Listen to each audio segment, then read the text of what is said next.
I'm Laura, and this is the Laura Flanders Show, a TV and radio program that shines a light on the solutions of tomorrow today. We report on the people and movements driving systemic change from the worlds of politics, arts, and entrepreneurship. Welcome.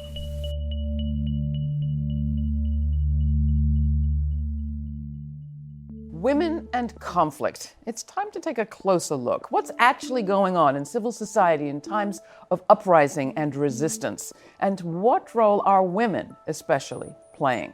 They may not make the news headlines, but that doesn't mean they're not making the news.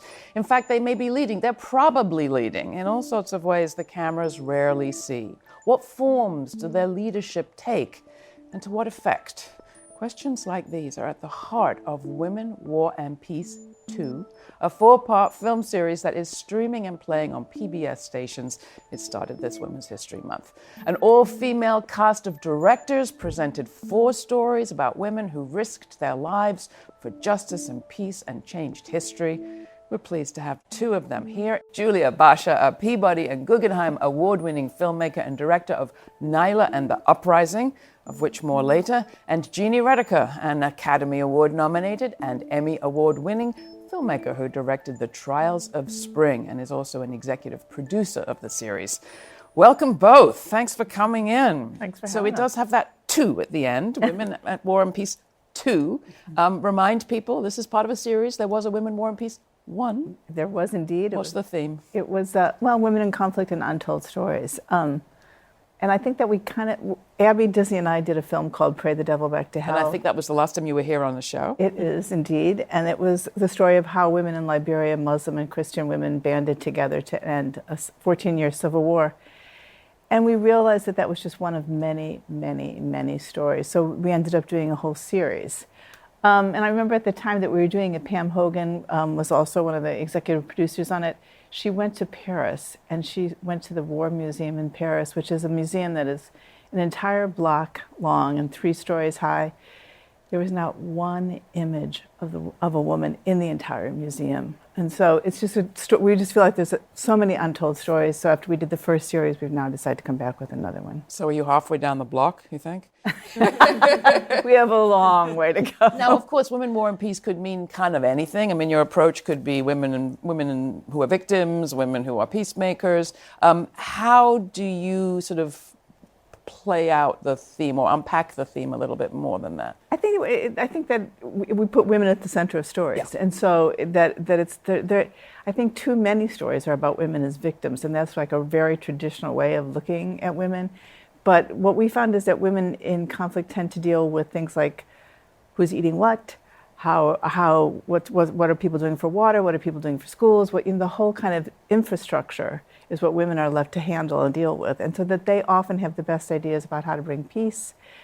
So we just want to include them in the story. Let's play the trailer for the series, and then we'll come to your film specifically, which I found so critically important.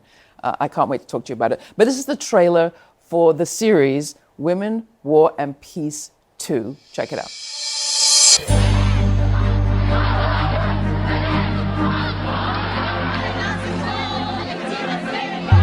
Who survived Mubarak's rule, SCAF's rule, Morsi's government, and now back to a government backed by the army. And the same activists are being arrested and tried. It's not hard to remember what I wanted during the revolution, because what I wanted then is what I want now, freedom. The demands that were chanted sums it all up: rep, freedom, and social justice, including fighting for women's rights specifically.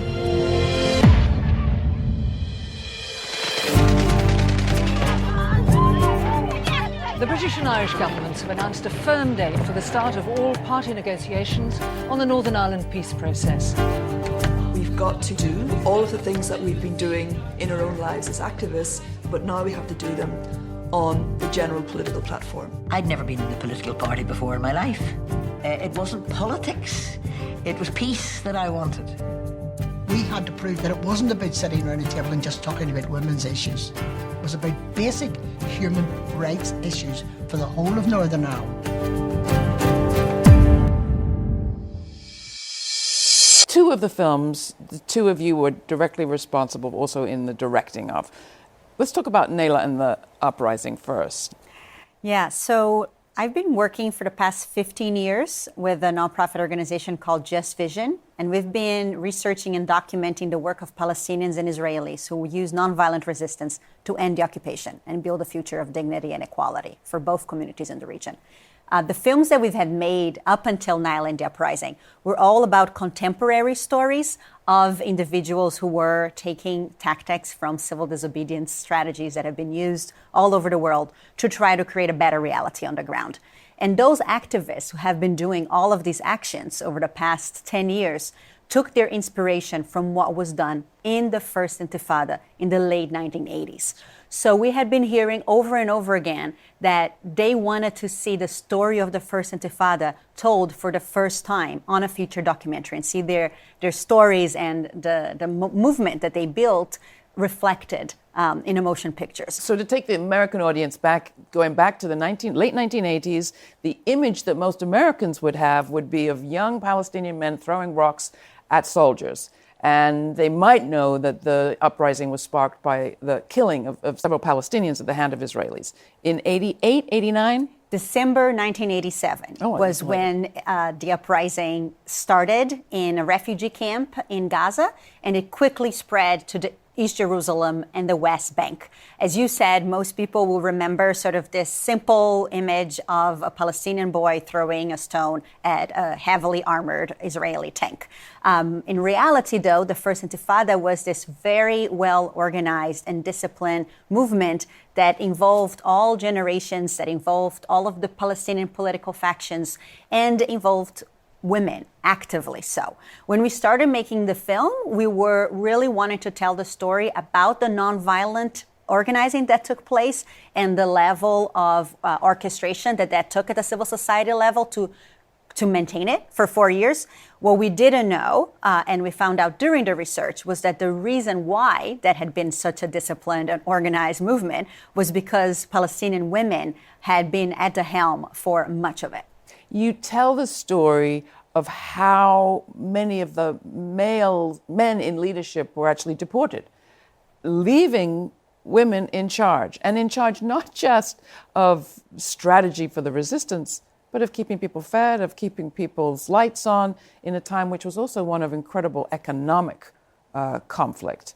Describe that part of the picture. Yeah, during the early months of the uprising, as the community sort of started really getting organized, and the Israeli military understood that this wasn't something that was going to pass in a few days, that this was different. This was an insurrection, was the word they were describing at the time. They knew they had to find a way to crush it really quickly. And they used sort of three main tactics. They did mass arrests of all young Palestinian men between the age of 14 and 24 that they found on the streets. And they had to set up these massive makeshift prisons on the deserts in the south of Israel and the Negev in order to house all of these men because they couldn't fit on the regular prisons. They also deported the sort of top leadership, and the way that these men were deported was very crude. They were put inside helicopters. The helicopters would fly out of Israel, would land in no man's land between Israel and Lebanon, and they would just be left there. And then the helicopter would fly away. And many of the men were killed as well. There was a lot of live ammunition used against the protesters on the early months. And what happened was that a vacuum was left in their leadership, which was the intention of the Israeli army. What they didn't know was that there was a whole group of women who had been trained over now 10 years of community organizing, who were ready to take on the leadership and who were actually very prepared and had a vision for where they wanted to take the uprising. And how common is this to the story that you've been telling across the series, in the sense that it is often into that vacuum that women's leadership emerges, even though women may have actually been filling that space for a long time? Right, I think that it's our recognition of that, not the fact that women haven't been doing that. It's actually that the media doesn't tend to look at those stories. And particularly around conflict, stories get to be told in terms of body counts and military battles. But actually, there's a whole lot of other things that happen during war. People continue to exist. And so I think that it's just that we don't look at those stories. This is the Laura Flanders Show. I'm Laura. My guests are Jeannie, Reticker, executive producer of Women, War and Peace 2, a series now running on public television, She's also executive producer and director of The Trials of Spring, a searing documentary about the Egyptian liberation struggle. Also with us, Julia Bacha. She's creative director for Just Vision Media and director of the documentary Naila and the Uprising. You can watch their trailers and the series trailer at www.lauraflanders.org. That's also where you can subscribe to our podcast to receive studio extras that you won't hear here. The latest of those is Citizen Inc., featuring Atossa Araxa Abrahamian, senior editor at The Nation, on the buying and selling of citizenship in a conversation with historian John Torpy on the history of the modern passport. Next, what happens to all the extraordinary women's leadership that kicks into action in wartime and was almost invisible in corporate coverage of Palestine, for example? To take us there, here's a taste of composer Blake Lay's film score for Jeannie Reticker's The Trials of Spring. And a tidbit on Blake, his credits include films by Spike Lee, Julie Taymor, and HBO's acclaimed series, The Wire.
Sometimes when we talk about keeping society together being important, we think of it as separate from the conflict or the work of peace and justice making.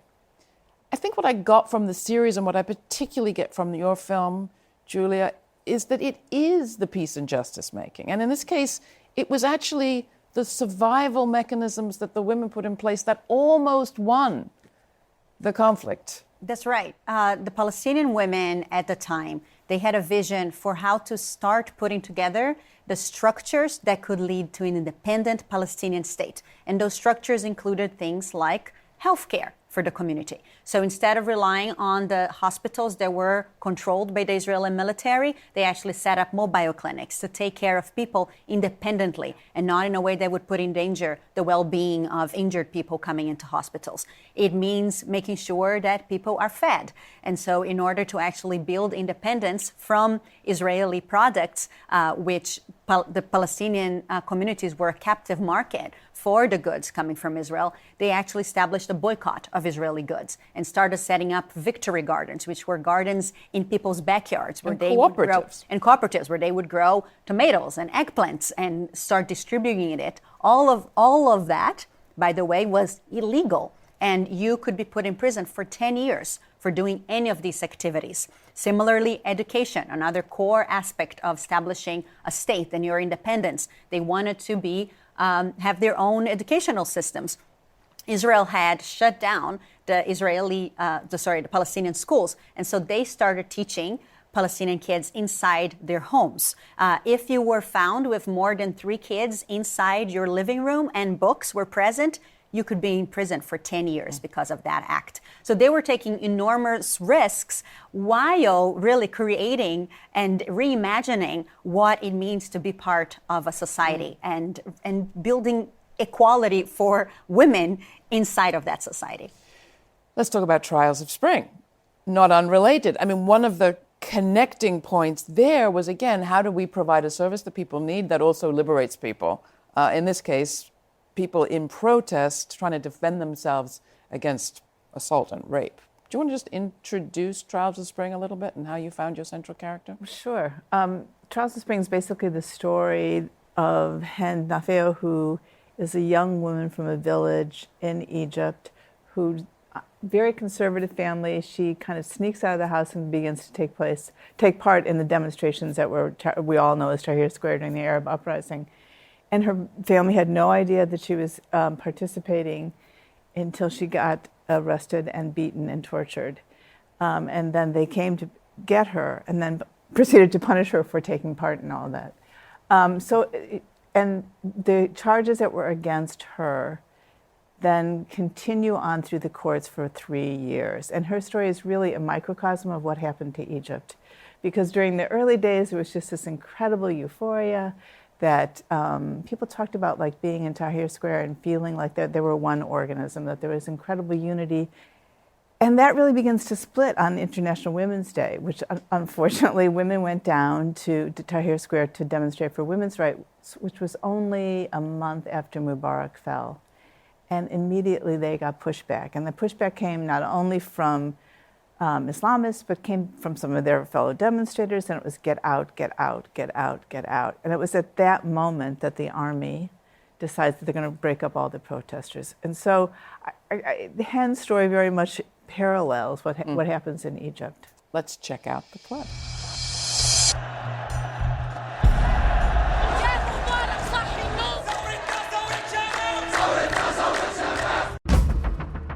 Now that Mubarak stepped down, what's your first wish? And I was like, end sexual harassment. Every Egyptian woman can be assaulted at any time. And all what prevails is impunity.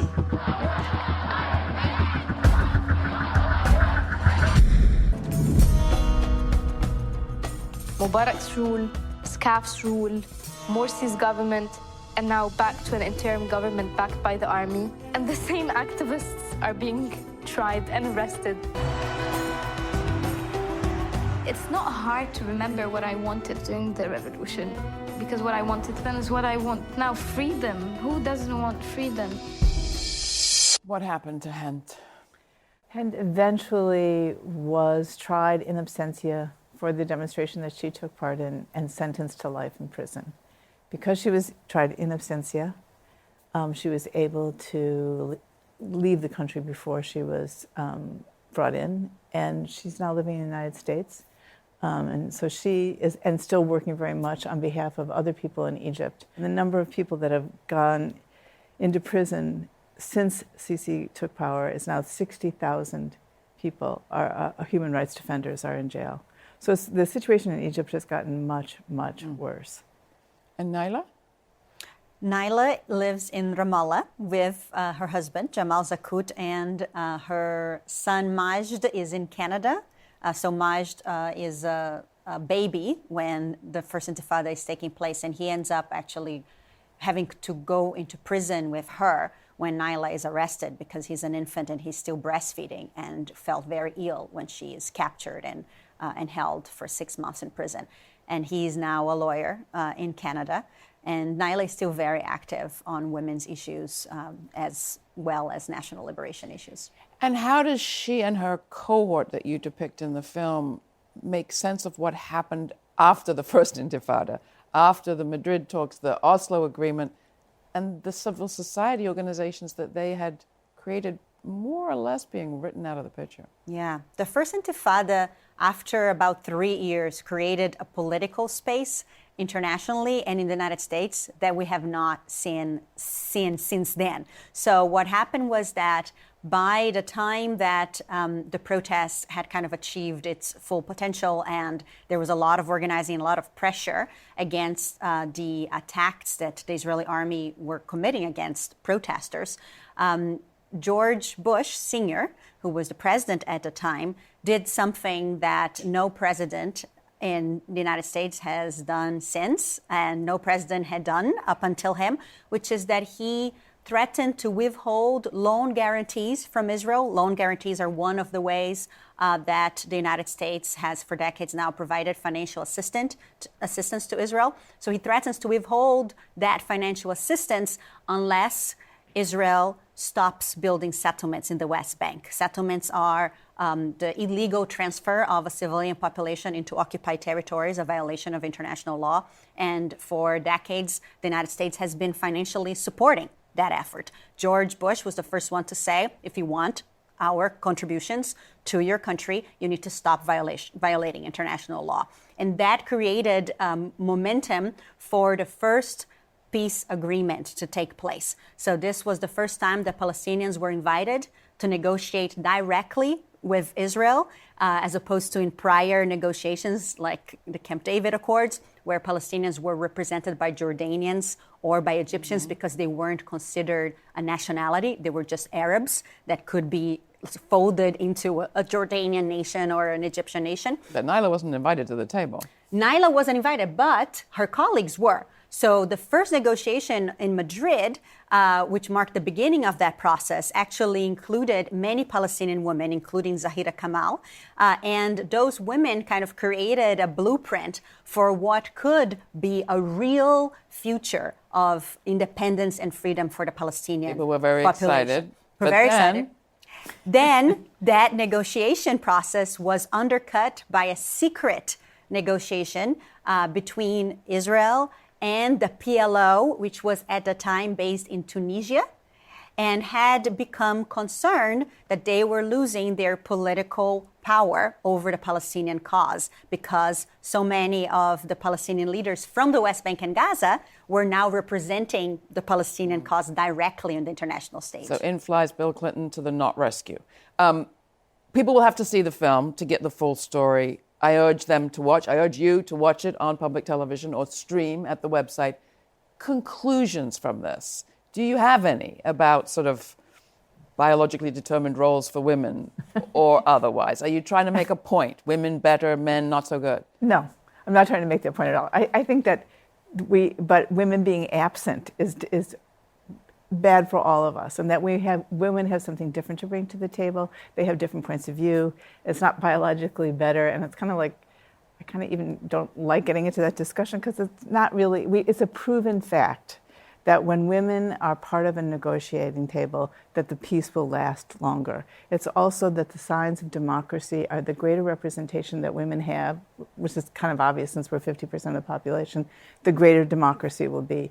And so those are just, they're just the way that it is. And so we wanted to tell those stories. Julia? I think that it's really critical for the future generations of young women that they get to see the stories of the women who actually have led movements historically around the world represented on the screen, because we are now seeing a resurgence of women's activism around the world and including the United States. And we need to learn lessons from what worked, what didn't. The fact that a Palestinian movement was undercut and now we're left with the ongoing injustices in the region is something that we need to learn from. Why did that happen? Let's not let that happen again. Let's build political power while we are doing our grassroots movements so that we can actually create long-term, sustainable, democratic countries. I want to thank you both for coming in. It's great talking to you, and I can't wait to see the rest of the series. Gas prices are rising and the options for policymakers are few and getting fewer, but there are some good ones. Let's be clear, the U.S. barely uses Russian oil, most of which goes to Europe and Asia. Still, it's true that without buying from Russia, the world's available supply of oil and gas is smaller, and reduced supplies tend to result in higher prices. But do they have to? The simple answer is no. Even before Russia's invasion of Ukraine, big oil was posting record profits. According to the U.S. government watchdog group Accountable U.S., Chevron, Shell, Exxon, and BP made over $75 billion in 2021, a record sum. The oil companies are awash in wealth. They could at any point choose to lower prices for a beleaguered public in wartime. Instead, their executives are choosing to puff up dividends and CEO salaries and buy back their own shares, stock buybacks being win-wins for shareholders. Now, Republicans and their big oil buddies are threatening to spread anti-Biden lies all the way to the midterms by blaming price spikes on White House bungling and its refusal to open the last protected bits of public lands to drilling. Bad options for Biden, numbers 1, 2, and 3, are drill the lands, give in to the big oil thugs, and lose the midterms. Bad option number 4 would be to go groveling to Saudi Arabia to beg them to pump more oil so as to increase global supply, a move that the White House is clearly considering. To plead with the Saudis right now would be to plead with a nation that's just executed 81 innocent people, mostly professors, for unpatriotic acts, and annually executes LGBTQ people in public. And let's not forget the House of Saud's role in standing with Russia and the wages of the just as deadly war in Yemen. There are some better options, though. Stand strong against the bloody House of Saud, for one, and big oil and their pals. Stand strong against hostage-taking by the Republicans and side with beleaguered Americans and their progressive allies in Congress. Progressives, including Bernie and Warren and Pramila Jayapal et al., are calling on the administration to expand Jan Schakowsky's COVID-19 Price Gouging Prevention Act to include gas and energy profiteers and send the proceeds from attacks on gougers to families in need. Another good option would be to win the midterms by standing with the planet, impose a war tax on carbon profiteers, and spend the proceeds on transitioning to renewables. The shift to clean energy doesn't have to go slowly. Electric car sales rose 43% in 2020 and over 108% last year. Stocks in renewables are outperforming oil and gas right now. So, tipping points tip. This could be one of them. If anything good could come from this grim, ghastly invasion, this could be it.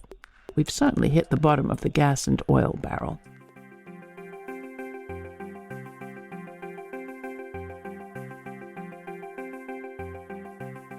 For more information on this week's guests, go to patreon.com/The LF Show. That's a very special place where you'll find a suggested reading list and additional related episodes to explore. Join us. This show is produced by yours truly, Laura Flanders, with Monica Mohapatra, Charlotte Carpenter, Nat Needham, Natasha Gaspar, Jeannie Hopper, Joanna Pinto, and Dominic Marcella.